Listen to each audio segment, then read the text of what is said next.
All right, followers, this is Jesse, just giving you a little update.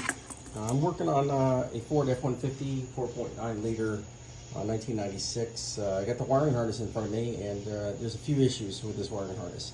Car would sometimes stall, and then it would start up. When it would rain, it would not start for a while, and when it would dry out, it'd start up. And so looking through, I'm working on this harness, and as you can see, there's a couple issues here.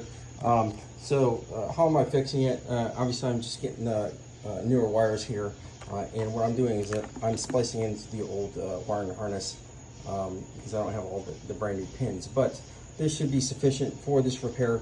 And as you can see right here, there's some broken areas right here. This looks like for the air charge sensor. I'll probably end up doing something with that. I split the old harness up so I can get to the bad ends and good ends. You can see right here, it appears to be a black wire, it might be a ground wire.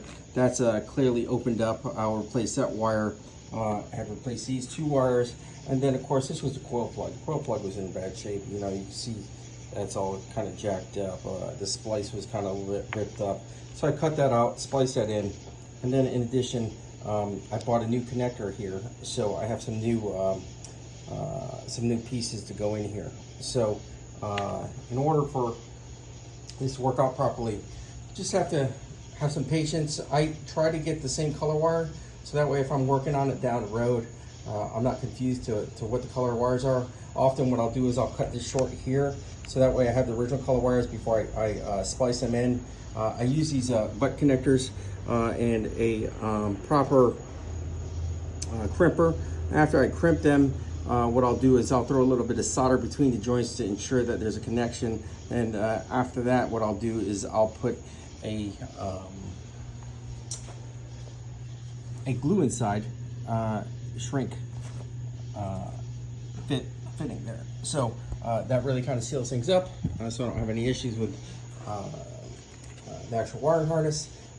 What you'll need here is some solder. I got some Japanese flux, which works really well. Can't really get that here.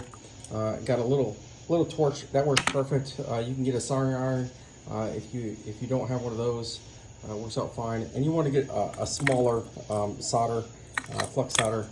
If you get a larger flux solder, it's going to be a little bit harder to heat up and get in the joint, because it's such a small joint. You don't need a lot of solder.